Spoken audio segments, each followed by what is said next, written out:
Story advocate Anjali Awasthi का आज का एपिसोड लेकर फ्रेंड्स, आज का एपिसोड बहुत इंटरेस्टिंग, बहुत ही धमाकेदार है। वीडियो को एंड तक जरूर देखिएगा। चैनल पर नए हैं, चैनल को सब्सक्राइब कीजिएगा, बेल आइकन को प्रेस करना ना भूलिएगा फ्रेंड्स, ताकि ऐसे इंटरेस्टिंग वीडियो मैं आपके बीच में लेके आती रहूँ।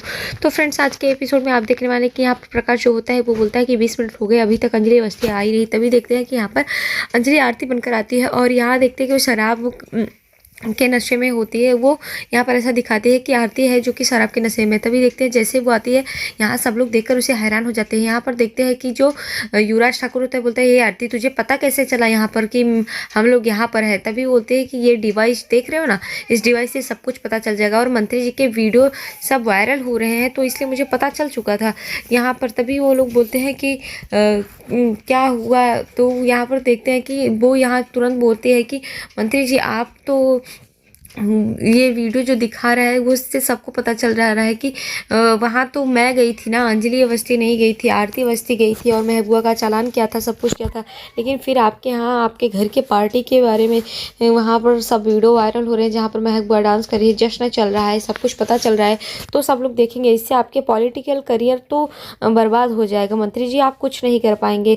तभी वो बोलते हैं कि देखिए ना, तो वो अंजलि के बारे में वो बोलते हैं, तो बोलते हैं कि अंजलि कुछ नहीं कर पाएंगे आप अंजलि। क्या आप जानते हैं ना कि मेरी माँ बोलती है कि कोर्ट में मेरी बात चलती, कोर्ट के बाहर मेरा हाथ, तो आप उसका कुछ भी नहीं कर पाएंगे।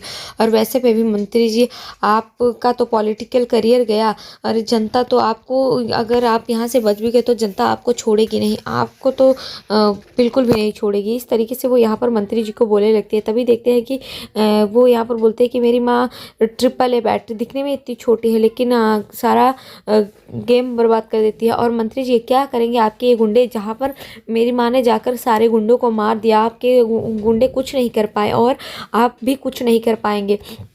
तो इस तरीके से वो यहाँ पर बोलने लगती है। तभी देखते हैं मंत्री को गुस्सा आता है और यहाँ पर देखते हैं कि मंत्री जो होते हैं वो आरती को बोलने लगते हैं कि ये लड़की तू शराब पीकर क्या क्या बक रही है, इस तरीके से यहाँ पर अंजलि को बोलते हैं। तभी देखते हैं कि अंजलि जो होती है वो यहाँ पर बोलती है हाँ हाँ शराब है ही ऐसी चीज़, और रही बात मेरी माँ की, तो मैं उनसे सबसे ज़्यादा नफरत करती हूँ और दुनिया में मैं किसी से नफरत करती हूँ तो मेरी माँ से, एडवोकेट अंजलि अवस्थी से, क्योंकि उनकी वजह से मेरे पिताजी चले गए और मेरे बड़े पापा के साथ उनका नाजायज रिश्ता। तभी देखते हैं कि गणेश गुस्सा करते हैं, गणेश अवस्थी बोलते हैं कि आरती तू शराब पी रही है और क्या बोल रहे तो अपने माँ के बारे में। तभी देखते हैं कि इस तरीके से वो बोलते, तो यहाँ पर आरती बनी अंजलि जो होती है वो तुरंत प्रताप के पास से गन निकालती है और यहाँ पर देखते हैं कि वो गणेश अवस्थी के सर पे तान लेते हैं और बोलते हैं कि हे बुड्ढे अभी मार दूंगी। तभी देखते हैं कि स्टेफनी और प्रदीप भी बोलने लगते हैं, तो बोलते हैं हे बुड्ढे चुप चुप, कोई नहीं बोलेगा चुप, और सबको यहाँ पर डांटने लगती है। तभी देखते हैं कि मंत्री जी को बोलते हैं कि मंत्री जी आप जाइए, पहले आपके बहुत सारे पहचान होंगे ना पुलिस स्टाफ में, तो बोलते हैं हाँ। तभी वो बोलते हैं कि ठीक है, तो अब जाइए और आप वहाँ पर बात कीजिए और उन लोगों को बोलिए कि इस वीडियो को डिलीट करें, ये दिमाग का खेल है मंत्री जी, नहले पे दहला, तो आपको ऐसा करना होगा। तभी देखते हैं कि सब उसकी बात को मान जाते हैं और यहाँ पर देखते हैं कि जो प्रताप राजवंशी होता बोलते हैं कि तब अंजलि का क्या होगा, तो बोलते हैं कि अंजलि का मैं देख लूँगी, अरे आप लोग जाइए यहाँ से और इस बुड्ढे को भी मैं देख लूँगी। तो वो यहाँ पर जाने के बोलते, तभी मंत्री आते हैं और बोलते हैं कि तुम कोई नाटक तो नहीं कर रही हो ना, इस तरीके से वो यहाँ पर बोलते हैं, क्योंकि वो अंजलि को आरती समझते हैं। तो बोलते हैं कि नाटक मंत्री जी क्या बोल रहे हैं आप। इस तरीके से वो फिर से शराब पीते हुए दिखाने लगते हैं, जहाँ पर देखते हैं कि सब बस्ती वाले भी देखते हैं कि आरती जो है वो शराब पी रही है, और तभी देखते हैं कि वो लोग वहाँ से चले जाते हैं। इधर दूसरी तरफ देखते हैं कि अंजलि जो होती है वो सबके सामने गणेश अवस्थी को धमकाती है और बोलते हैं कि चलिए आप यहाँ से चलिए। तो यहाँ वो बोलते हैं कि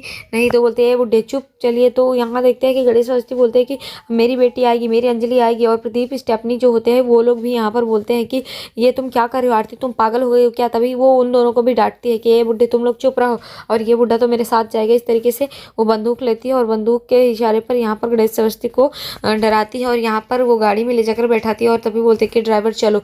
तो यहाँ देखते हैं कि गणेश अवस्थी वो जो होते हैं वो यहाँ पर बोलते हैं कि मेरी बेटी आएगी, और तभी देखते हैं कि यहाँ पर अंजलि की आंखों में आंसू होते हैं और ड्राइवर तो बोलते हैं कि तू रो क्यों रही है यार। तभी बोलते हैं कि पापा मैं आरती नहीं अंजलि हूँ। तो इस बात से शौक जो आते हैं। तभी देखते हैं कि वो बोलते हैं कि ये जो ड्राइवर हैं ये ऐसे भी पंकज पुरोहित हैं, और यहाँ पर बोलते हैं कि पहले इन्हें कोई पापा को किसी सेफ जगह पे लेके चलो। तो यहाँ पर देखते हैं कि ऐसे पुरोहित जो होते मान जाते हैं।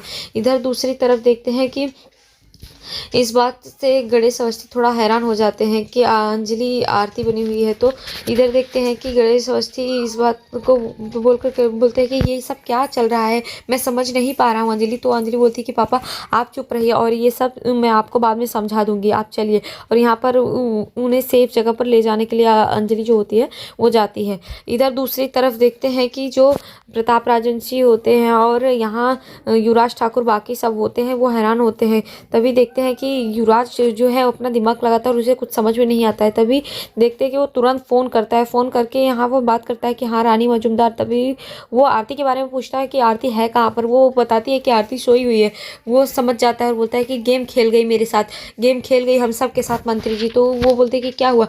तभी वो बोलते हैं कि आरती जो है वो घर पर है और वो अंजलि थी, हम लोगों के साथ गेम खेल गई, चलिए आप तुरंत चलिए बस्ती में चलिए और हमें पकड़ना है। और तभी देखते हैं कि वो लोग वहाँ से चले जाते हैं बस्ती की तरफ। यहाँ बस्ती में जाते हैं और पता करते हैं, प्रदीप स्टेफनी को मार के पूछने लगते हैं मंत्री जी।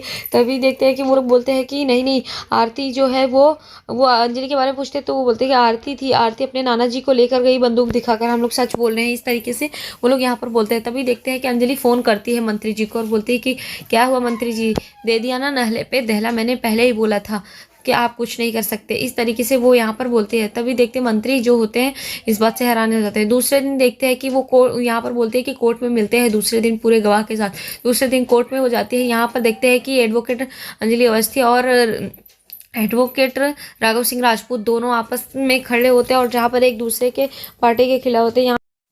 राघव सिंह राजपूत जो होते हैं वो बोलते हैं कि जज साहब मैंने जैसा कि आपको बताया था कि उन लड़कियों की तस्करी करने के लिए एडवोकेट अंजलि अवस्थी उसमें शामिल थे और मेरी बेटी महक का भी इसी ने चालान किया था और मैंने साबित भी किया था। वो फोटोग्राफ्स और बाकी सब पार्टी के वीडियोज़ भी थे जहाँ पर आपको सब कुछ बताया गया था। और मैं बताऊँ कि जिस लैब में इनका जाँच हुआ था, जहाँ पर इनको जाँच करने के लिए दिया गया था, उस लैब की जो रिपोर्ट्स है वो भी मेरे पास है। क्योंकि जैसे इनको पता चला कि उस रिपोर्ट्स में अल्कोहल मिलेंगे, तभी देखते हैं कि वो उनका मर्डर करवा देती है। जो कि लैब रिपोर्टर्स होते हैं शर्मा जी, उनका ये मर्डर करवा देते हैं और साथ ही इनके घर से ही वो चाकू भी मिलता है। इस तरीके से अंजलि के ऊपर वो आरोप लगाने लगते हैं। तभी अंजलि जो होती है ऑब्जेक्शन बोलती है और बोलते हैं कि मिलॉर्ड मैं भी कुछ बोलना चाहती हूँ। और यहाँ पर वो जज साहब के सामने बोलती है कि ये सब सरासर झूठ है, क्योंकि ये सब मुझे फंसाने की साजिश की जा रही है और ये सब मुझे फंसाने के लिए ही किया गया है, क्योंकि मैंने कभी शराब पी ही नहीं थी और वो रिपोर्ट्स जो है वो रिपोर्ट्स भी नकली हैं। इस तरीके से वो यहाँ पर बताती है कि रिपोर्ट्स को बदली गई थी।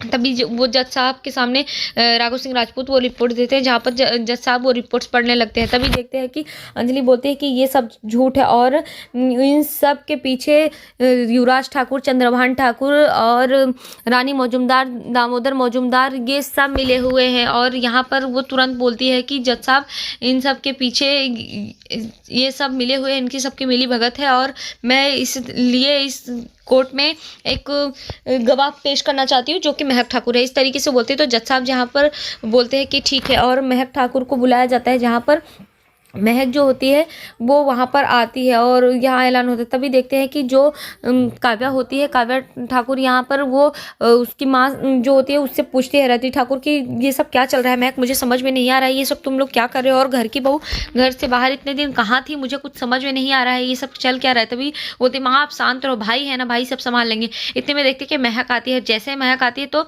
यहाँ पर देखते हैं राघव सिंह राजपूत की आंखों से आंसू निकलने लगते हैं और वो तुरंत बोलते हैं कि महक बेटा तुम ठीक हो ना। तभी महक को वो गले लगाते हैं तो महक बोलती है कि हाँ मैं ठीक हूँ।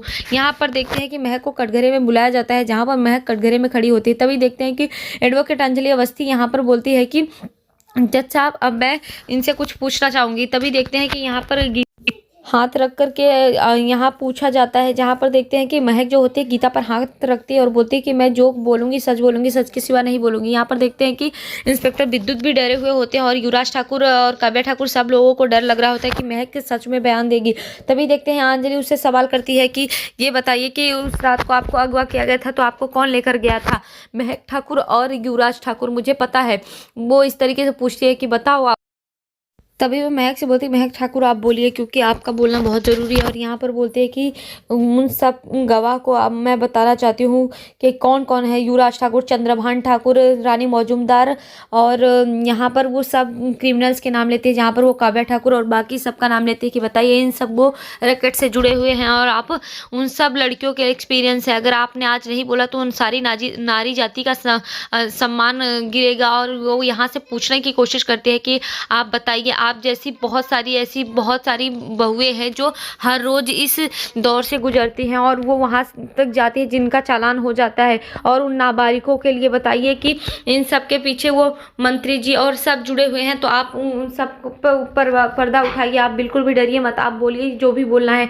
इस तरीके से वो महक को बोलने के लिए यहाँ पर फोर्स करते हैं। और जहाँ पर देखते हैं कि महक जो होती है वो शांत रहती है, तो अंजलि बोलती है कि अगर आज आप चुप रहे तो उन सारी नारी जातियों को इन सब से झुकना पड़ेगा। और इस तरीके से वो यहाँ पर बुलाने की कोशिश करती है। जहाँ पर देखिए महक जो होती है वो बोलने की कोशिश नहीं करती, वो शांत रहती है। हालांकि महक जो होती है वो डरी हुई होती है, तो महक कुछ नहीं बोलती है। और यहाँ पर देखते हैं कि जो रानी मौजूमदार और युवराज ठाकुर, काव्या ठाकुर, सबको डर लग रहा होता है कि कहीं महक ने सच बोल दिया तो हम लोग का जो सच है वो सामने आ जाएगा और हम लोग बुरी तरीके से फंस जाएंगे। तो आज के एपिसोड में इतना फ्रेंड्स, मिलते हैं आपसे नेक्स्ट एपिसोड। यहाँ पर देखेंगे कि महक अपना बयान पलटने वाली है जिससे अंजलि को सजा होगी और सजा के बाद अंजलि बाहर आएगी और फिर से वो एक एक करके हिसाब लेगी। नेक्स्ट एपिसोड में ऐसा दिखाया जाएगा फ्रेंड्स। तो वीडियो पसंद आए तो प्लीज वीडियो को लाइक कीजिएगा। तब तक के लिए bye bye, Radhe Radhe, take care.